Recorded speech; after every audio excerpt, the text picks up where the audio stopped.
औज़ुबिल्लाहिमिनश्शैतानिर्रजीम बिस्मिल्लाहिर्रहमानिर्रहीम। अस्सलाम वालेकुम डियर स्टूडेंट्स। आज के एक और लेक्चर में आपको खुशामदीद कहता हूँ। आज का लेक्चर हमारा बड़ा ही इंपॉर्टेंट लेक्चर है जिसको हम डिस्कस करना है और ये बड़ा ही इंपॉर्टेंट क्वेश्चन है। स्टूडेंट्स, आज हम डिस्कस करने जा रहे हैं derivation of radius for nth orbit of hydrogen. तो स्टूडेंट्स, हम इसे रेडियस डेरिवेशन कहते हैं for the nth orbit of an hydrogen atom. तो चलिए स्टूडेंट्स, आज के अपने लेक्चर का आगाज करते हैं, आज के अपने टॉपिक का आगाज करते हैं। तो स्टूडेंट, हमारे पास इसको साथ साथ आप समझते जाइएगा, नोट करते जाइएगा ताकि आपको ये साथ साथ तैयार हो जाए। तो हमारे पास सबसे पहली चीज रेडियस ऑफ ऑर्बिट। हमारे पास स्टूडेंट ये एक इलेक्ट्रॉन है, ये आपको इलेक्ट्रॉन नजर आ रहा है, ये न्यूक्लियस है। Consider an electron of mass m। ये जो इलेक्ट्रॉन है स्टूडेंट्स, इसका जो मास है वो m है और फिर ये एक सर्कुलर ऑर्बिट के अंदर रोटेट कर रहा है और इस सर्कुलर ऑर्बिट का रेडियस r है और ये इलेक्ट्रॉन v वेलोसिटी के साथ रिवॉल्व कर रहा है अराउंड द न्यूक्लियस।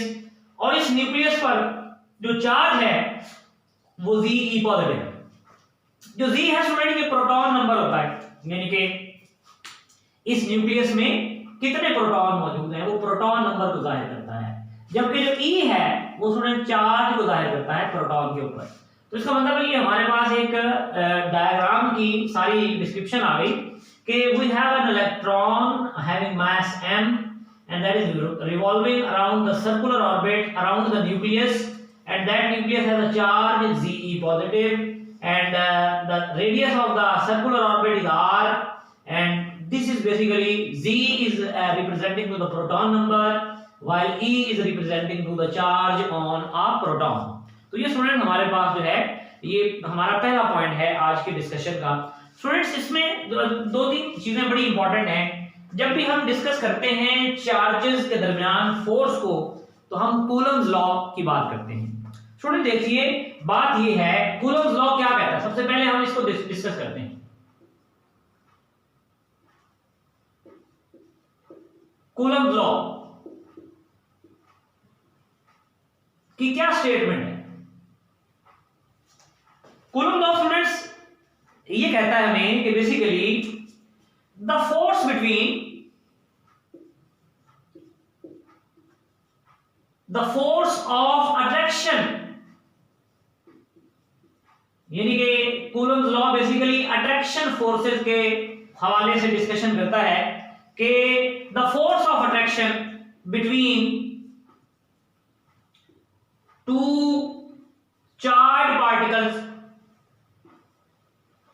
यकीनन वो ऑपोजिटली चार्ज पार्टिकल्स होंगे, between two charge particles is directly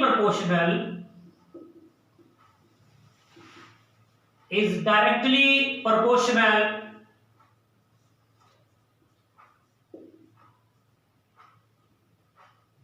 to the product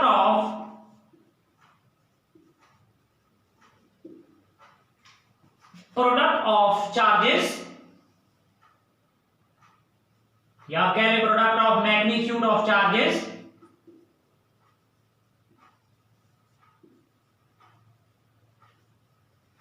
and inversely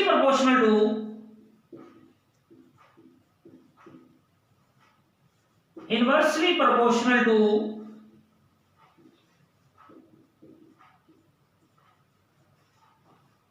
square of the distance between them, square of distance between them।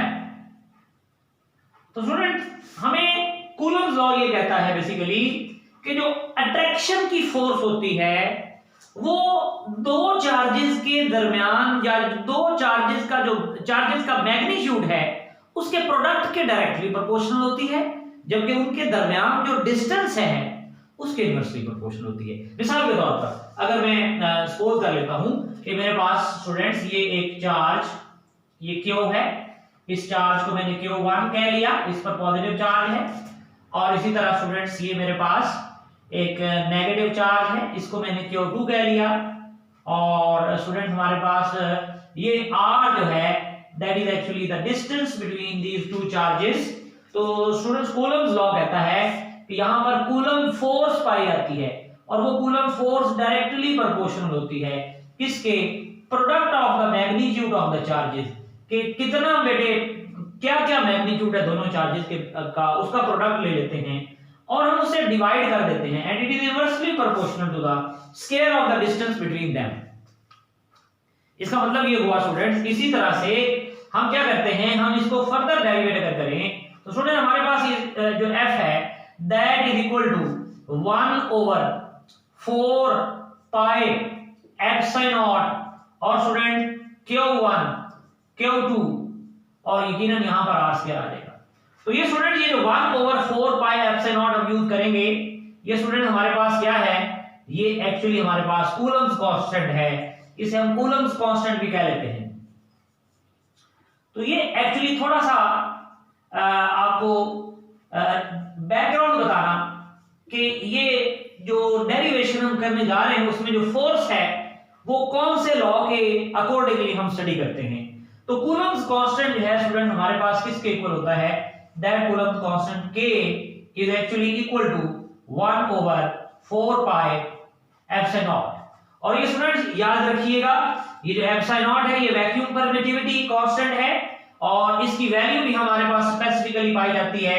आप कह लीजिए इसकी वैल्यू हमारे पास होती है 8.84 10 रेज़्ड पावर -12 कूलम स्क्वायर पर जूल पर मीटर। तो ये स्टूडेंट हमारे पास जो है ये एप्सिलॉन नॉट यानी वैक्यूम परमिटिविटी की वैल्यू होती है। तो ये स्टूडेंट्स एक बैकग्राउंड है कि सारे के सारे ये हमारे पहले जो पॉइंट में क्या क्या चीजें हमने डिस्कस करनी है। अब देखिए हमारे पास यहां पर भी दो चार्जेस हैं, एक चार्ज ये है जो न्यूक्लियस पर है पॉजिटिव और एक चार्ज स्टूडेंट्स हमारे पास इलेक्ट्रॉन पर है वो नेगेटिव है। इसका मतलब क्या हुआ, इनके दरमियान आप जरा तवज्जो कीजिएगा जो फोर्स ऑफ अट्रैक्शन होगी किसके दरमियान स्टूडेंट्स, मैं पॉइंट्स की फॉर्म में लिखूंगा, force of attraction between nucleus and electron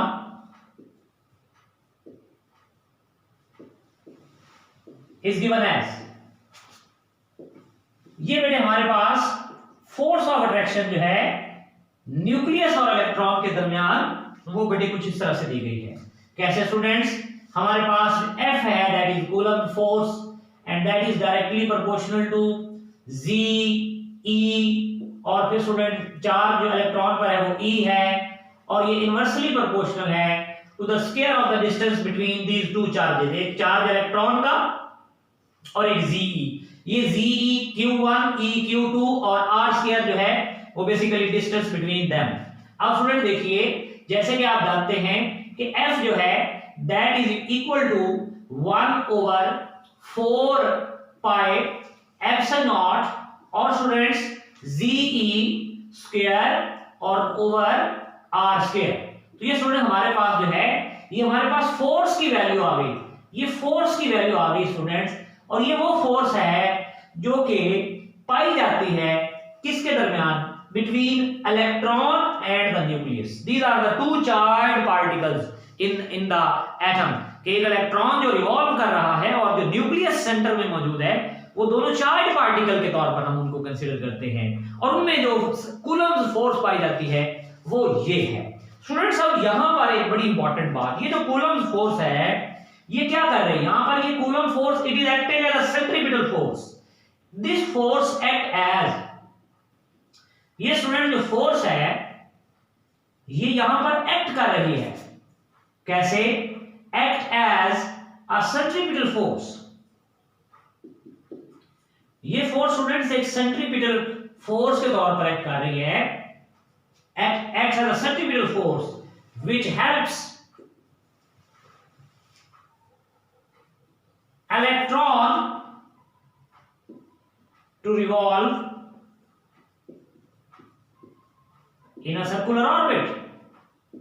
तो इसका मतलब है स्टूडेंट्स सर्कुलर ऑर्बिट के अंदर मूव करने के लिए ये जो फोर्स F है, this is acting as centripetal force. So students, that Coulomb force is actually acting as a centripetal force, and this force actually helps to revolve electron in the circular path. तो student आप ये भी जानते हैं कि जब कोई object, जब कोई बॉडी किसी सर्कल के अंदर रोटेट करती है तो उस पर दो तरह की फोर्सेस लग रही होती हैं. एक centripetal force that helps to revolves in the circular path, और दूसरी स्टूडेंट सेंट्रीफ्यूगल फोर्स. और वो सेंट्रीफ्यूगल फोर्स क्या करती है students? That pulls the object out of the circle. But when these two forces are balanced, क्या होता है?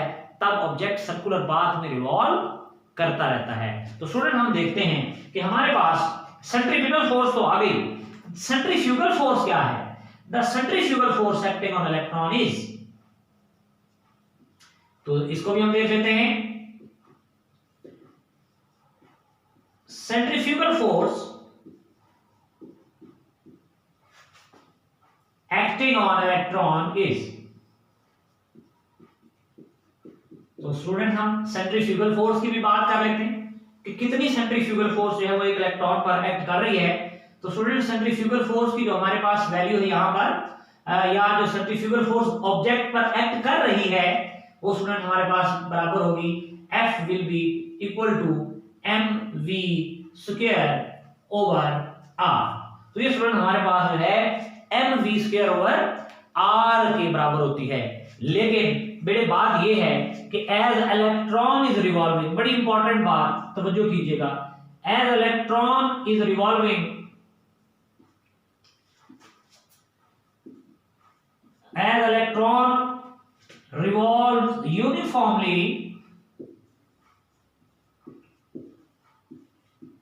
around the nucleus,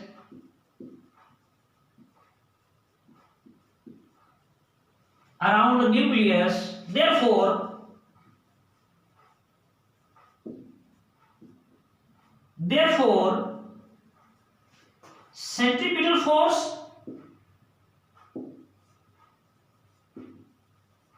and centrifugal force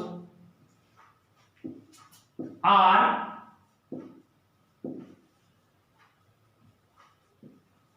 ये जो स्टूडेंट सेंट्रीपिटल फोर्स है और जो सेंट्रीफ्यूगल फोर्स होगी आर क्या है? Equal to each other. ये स्टूडेंट एक दूसरे के इक्वल हैं. तो इसका मतलब है हम फिर लिख सकते हैं, हम इन दोनों को एक दूसरे के इक्वेट कर सकते हैं, हम इनको कंपेयर कर सकते हैं. तो स्टूडेंट जब हम इनको कंपेयर करेंगे तो हम लिखेंगे कि mv square over r will be equal to z e square over 4 pi epsilon और साथ में r स्क्वायर. तो ये स्टूडेंट्स हमारे पास जो है ये बेसिकली आपके सामने एक इक्वेशन आ गई. और ये इक्वेशन कैसे ड्राइव की हमने? ये इक्वेशन हमने ड्राइव की by comparing the two forces which are acting on electron. One is a centripetal force that is acting or attracting the electron or helping the electron to revolve in a circular path, whereas the second force is a centrifugal force that pulls the object outside the circular path. But when two forces are equal, then we can you can say comparison or compare both of these. अब हमें देखिए कुछ हम यहाँ पर rearrangement करेंगे, कुछ जो चीजें कैंसल आउट हो रही हैं उनको कैंसिल करेंगे और दोबारा देखेंगे हमारे पास क्या वैल्यू आती है. स्टूडेंट देखिए r जो है it will B cancelled with r square. और स्टूडेंट हमने वैल्यू यकीनन आप जानते हैं r रेडियस की फाइंड करनी है. लेकिन उससे पहले थोड़ा सा मैं आपको एक बात बड़ी इंपॉर्टेंट बताना चाहता हूं. स्टूडेंट अगर मैं यहाँ पर ये v स्क्वायर यहाँ रखता हूं और ये z e स्क्वायर बना लेता हूं और फिर स्टूडेंट्स मेरे पास ये आ जाता है 4 पाई और स्टूडेंट्स m फिर एप्सिलॉन नॉट और फिर r. तो स्टूडेंट मैं यहां पर दो चीजें बताना चाहता हूं. ये मेरे पास है वेलोसिटी, बल्कि स्क्वायर ऑफ द वेलोसिटी, और ये स्टूडेंट्स क्या है? That is the radius. तो याद रखिए ये एक रिलेशन, ये बड़ा इंपॉर्टेंट इंट्री टेस्ट के लिए रिलेशन है कि वेलोसिटी का जो स्क्वायर होता है that is inversely proportional to the radius. तो ये स्टूडेंट हमारे पास एमडी कैट के लिए बड़ा ही इंपॉर्टेंट एमसीक्यू है, इसको आपको अच्छी तरह से माइंड में रखना है। स्टूडेंट बात ये है कि हमारे पास इसका क्या मतलब हुआ, इसका मतलब ये हुआ कि ये न्यूक्लियस है, ये न्यूक्लियस के गिर्द पहला शेल है, ये दूसरा शेल है, फिर स्टूडेंट इसी तरह ये तीसरा शेल है। अब देखिए क्या हो रहा है, रेडियस की वैल्यू यहां पर कम है, यहां पर रेडियस की वैल्यू ज्यादा है, यहां रेडियस की वैल्यू और ज्यादा है। तो आप देखिए इलेक्ट्रॉन की स्पीड ज्यादा कहां पर होगी, यहां पर या यहां पर, यकीनन जहां पर रेडियस कम है।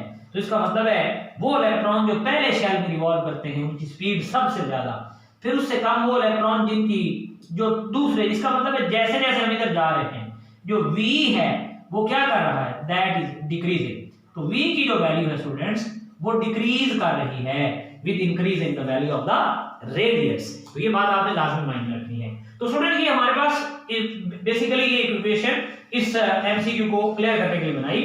बाकी बड़ी सिंपल, आपने क्या करना है, ये r है, ये इधर डिवाइड हो रहा है, आप इसको इधर ले आए, mv² को यहां ले आएंगे, तो फिर हमारे पास r की वैल्यू आ जाएगी क्या student, r will be equal to ze², और हम ze² को डिवाइड करेंगे किससे, 4 πε0,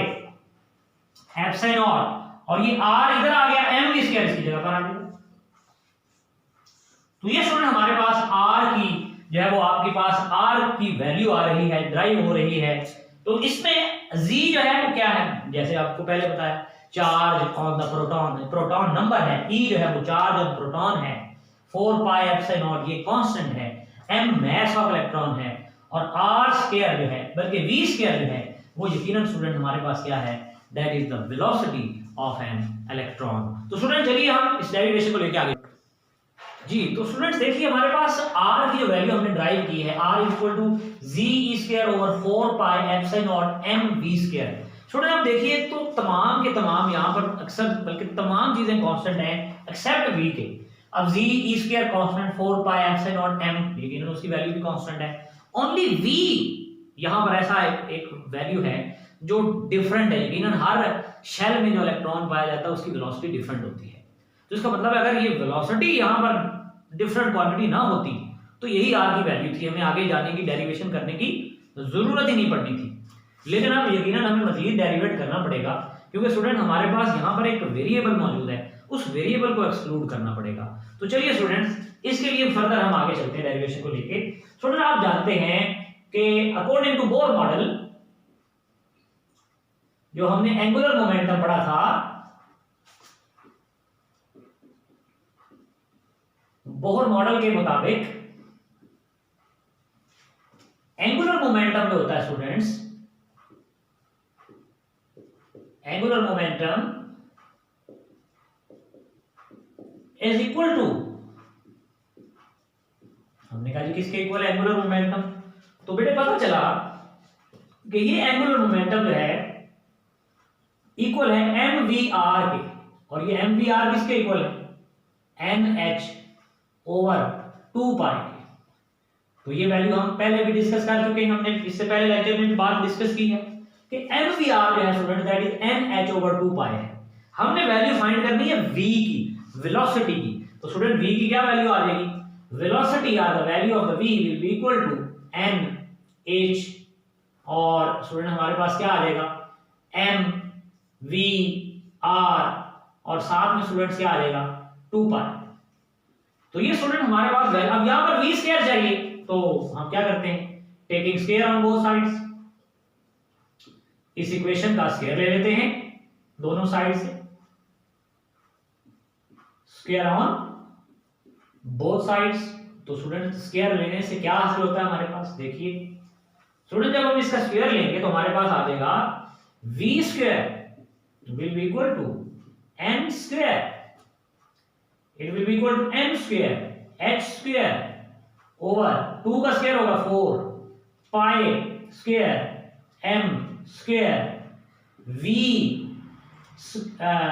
हमारे पास सॉरी v नहीं है यहाँ पे क्योंकि v तो हमारे पास यहाँ पर आ गया, सिंपली हमारे पास जो है m r मौजूद है जो यहाँ पर हमारे पास इधर आके डिवाइड हुआ है, m स्क्वायर और स्टूडेंट साथ में हमारे पास क्या आ गया, साथ में स्टूडेंट हमारे पास आ गया r स्क्वायर। तो ये स्टूडेंट हमारे पास v की वैल्यू, v स्क्वायर की वैल्यू आ गई। तो अब हम इस v स्क्वायर की वैल्यू को यहां से लेंगे और यकीनन इस v की जगह पर पुट कर देंगे।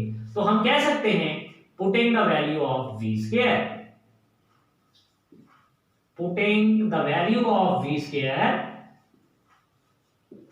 वी गेट, क्या चीज बेटे हमें मिलती है, क्या चीज हमें हासिल होती है जब हम v स्क्वायर की बेटे वैल्यू को पुट करते हैं इस इक्वेशन में। तो गौर कीजिएगा, ये मेरे पास r है that is equal to z e square और divided by 4 pi epsilon not m, और स्टूडेंट्स जो v है आपके सामने उसकी वैल्यू मौजूद है, वो क्या है स्टूडेंट्स हमारे पास v की value that is actually n square, फिर हमारे पास h स्क्वायर और फिर स्टूडेंट हमारे पास 4 पाई स्क्वायर m स्क्वायर और स्टूडेंट्स r स्क्वायर। ये हमारे पास जो है ये वैल्यू हमने ये वाली वैल्यू v की जगह पर पुट कर दी। अब देखिए स्टूडेंट हमारे पास यहां पर आप ये देखें कि ये हमारे पास डिनोमिनेटर बन गया है इस फ्रैक्शन का, नीचे वाले फ्रैक्शन का। इसको अगर हम ऊपर ले जाएंगे तो यकीनन ये ऊपर जाके मल्टीप्लाई हो जाएगा। तो हमारे पास जो r की वैल्यू आएगी, हमारे पास जो r की वैल्यू बनेगी वो होगी z e स्क्वायर, और ये यहां डिवाइड हो रहा है ऊपर जाके मल्टीप्लाई हो जाएगा 4 पाई स्क्वायर m स्क्वायर और स्टूडेंट्स r स्क्वायर। और इसी तरह से नीचे देखिए क्या मौजूद है, अब यहां पे स्टूडेंट मौजूद है 4 पाई और फिर एप्सिलॉन नॉट, फिर स्टूडेंट्स m और फिर स्टूडेंट्स m स्क्वायर, फिर बेटे h स्क्वायर। अब देखिए जो चीजें यहां पे कैंसिल आउट होती हैं हम उनको कैंसिल कर सकते हैं। ये 4 से कैंसिल हो जाता है, पाई के स्क्वायर से कैंसिल हो जाता है, m के स्क्वायर से कैंसिल हो जाता है, ये r के स्क्वायर से कैंसिल हो जाता है। इसका मतलब तो अब स्टूडेंट देखिए हमारे पास ये इक्वेशन आ गई, इसमें जो हमने कैंसिल आउट किया 4 को 4 के साथ, पाई को पाई के स्क्वायर के साथ, m को m स्क्वायर के साथ और r को r के स्क्वायर के साथ। अब हमें ये यहां पर क्या आ गया 1 किसके इक्वल है student, that is equal to z e square, और स्टूडेंट यहां पर पाई है और स्टूडेंट यहां पर क्या है m है और स्टूडेंट्स r है। मैं इनको अलग अलग लिख रहा हूं ताकि बात को समझाने में आसानी हो जाए। यहां पे स्टूडेंट हमारे पास क्या बचा एप्सिलॉन नॉट और स्टूडेंट्स क्या बचा m स्क्वायर और क्या बचा h स्क्वायर। अब स्टूडेंट हमने r की वैल्यू को फाइंड करना है, इसका मतलब है इस इक्वेशन को दोबारा रीअरेंज करना पड़ेगा। ये इधर आ जाए तो ये क्या बन जाएगा epsilon not m square h square is equal to r, और ये सारा जो फैक्टर है तो यहां पर आगे स्टूडेंट्स क्या हो जाएगा डिवाइड।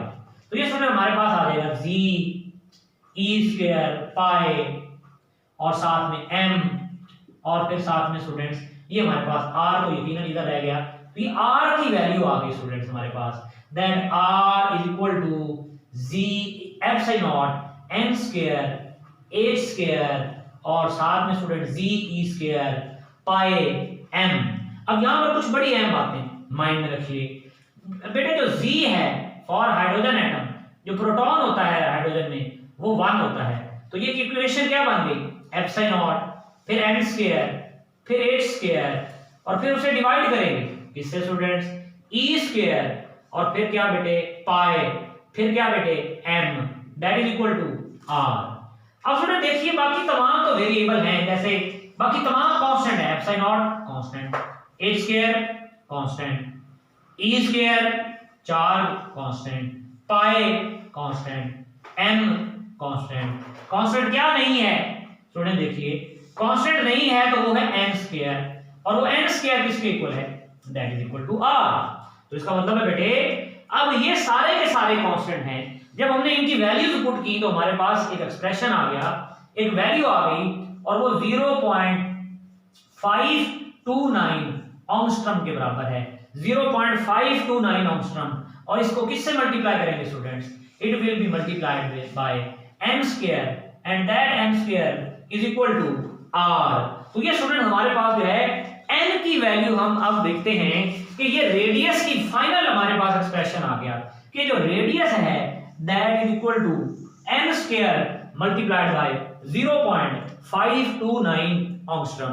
अब स्टूडेंट बात ये है कि इसमें हम हर r की वैल्यू फाइंड कर सकते हैं। मिसाल के तौर पर अगर हमारे पास R1 होगा तो यकीनन हम 1 का स्क्वायर पुट करेंगे n की जगह पर और इसको मल्टीप्लाई करेंगे 0.529 एंगस्ट्रॉम के साथ। तो स्टूडेंट जब हम इसको मल्टीप्लाई करेंगे तो स्टूडेंट हमारे पास यकीनन यही वैल्यू आ जाएगी और ये क्या बच जाएगी 0.529 एंगस्ट्रॉम। तो ये हमारे पास रेडियस आ गया पहले शेल का स्टूडेंट्स। इसी तरह से बात ये है कि जब हम R2 फाइंड करेंगे तो इसका मतलब है n की जगह पे क्या पुट करेंगे 2 पुट करेंगे। तो यहां पे स्टूडेंट्स आ जाएगा 2 का स्क्वायर और मल्टीप्लाई किससे करेंगे 0.529 एंगस्ट्रॉम से। तो स्टूडेंट जब हम इसे मल्टीप्लाई करेंगे तो हमारे पास क्या वैल्यू आ जाएगी 2.1111 एंगस्ट्रॉम। इसी तरह स्टूडेंट्स हम R3 की वैल्यू भी लेते हैं। यहां पर स्टूडेंट्स क्या पुट करेंगे 3 स्क्वायर मल्टीप्लाई किससे करेंगे 0.529 एंगस्ट्रॉम से। जब स्टूडेंट हम इसे मल्टीप्लाई करेंगे तो तवज्जो कीजिएगा हमारे पास जो वैल्यू आ जाती है इसकी वो स्टूडेंट्स क्या है 4.75 एंगस्ट्रॉम के इक्वल आ जाती है। इसी तरह स्टूडेंट जब हम R4 पुट करते हैं तो हम क्या करेंगे स्टूडेंट्स हम यहां पे 4 का स्क्वायर पुट करेंगे मल्टीप्लाइड बाय 0.529 एंगस्ट्रॉम के इक्वल आ जाएगी। तो स्टूडेंट ये क्या आ जाएगा बेसिकली 8.4 एंगस्ट्रॉम के इक्वल आ जाएगा। तो स्टूडेंट ये हमारे पास जो है ये बेसिकली इसी तरह वैल्यूज पुट करते जाएंगे डिफरेंट R की वैल्यूज आती जाएंगी जी। तो अब स्टूडेंट देखिए ये वैल्यूज डिफरेंट हमारे पास अब R की 5 पुट करेंगे जो है वो N5 पुट करेंगे तो फिफ्थ शेल की वैल्यू आ जाएगी सो एंड सो फोर्थ। स्टूडेंट इसमें एक बात बड़ी तवज्जो तलब है बड़ी गौर तलब है आपने बड़े गौर से सुननी है। स्टूडेंट ये मेरे पास एक एटम का न्यूक्लियस है ये उसके गिर्द पहला शेल है ये उसके गिर्द दूसरा शेल है ये स्टूडेंट उसके गिर्द तीसरा शेल है। मैं बताना क्या चाहता हूं स्टूडेंट बात ये है कि जो शेल्स हैं ये नहीं कि इनके दरमियान स्पेस इक्वल होती है नहीं इनके दरमियान स्पेस अनइक्वल होती है। आप देख लें कि जो हमारे पास सेकंड शेल है उसका फासला 4 टाइम्स हो गया 4 टाइम्स हो गया कितना 4 टाइम्स। और इसी तरह जो थर्ड शेल है उसका डिस्टेंस या रेडियस कितने टाइम्स हो गया 9 टाइम्स हो गया। इसी तरह जो हमारे पास फोर्थ शेल है स्टूडेंट्स उसका डिस्टेंस कितना हो जाएगा 4 4 16 टाइम्स। इसका मतलब है स्टूडेंट्स जैसे जैसे शेल नंबर बढ़ता है शेल्स का फासला भी ज्यादा होता जाता है शेल्स में गैप भी ज्यादा होता जाता है यानी उनके दरमियान स्पेसिंग भी ज्यादा होती जाती है शेल एक दूसरे से ज्यादा दूर होते जाते हैं। इसलिए आप देख सकते हैं कि R1 0.52 है तो R2 का रेडियस आप देख लें डबल से भी ज्यादा हो गया 2.11 फिर डबल से भी ज्यादा फिर आप कह लेंगे डबल हो गया। तो इसका मतलब है ये कंटिन्यूसली डिस्टेंस इंक्रीज करता जाता है। इसलिए स्टूडेंट यहां पर एक बड़ा इंपॉर्टेंट एमसीक्यू है ये एंट्री टेस्ट के वाले से भी आपने मद्देनजर रखना है कि R2 minus R1 is less than R3 minus R2 and it is less than R4 minus R3 and that is less than so and so forth. तो ये स्टूडेंट्स ये बता रहा है कि जैसे जैसे आप न्यूक्लियस से दूर चलते जाएंगे हमारे पास जो डिस्टेंस है बिटवीन टू शेल्स वो इंक्रीज करता जाएगा उसकी वैल्यू इंक्रीज करती जाएगी। वो पहले 4 टाइम से 9 टाइम से 16 टाइम से आगे जो है वो बढ़ता जाएगा। तो ये स्टूडेंट हमारा आज का टॉपिक था that is the derivation of the radius. Next topic तक इजाजत दीजिए अल्लाह हाफिज।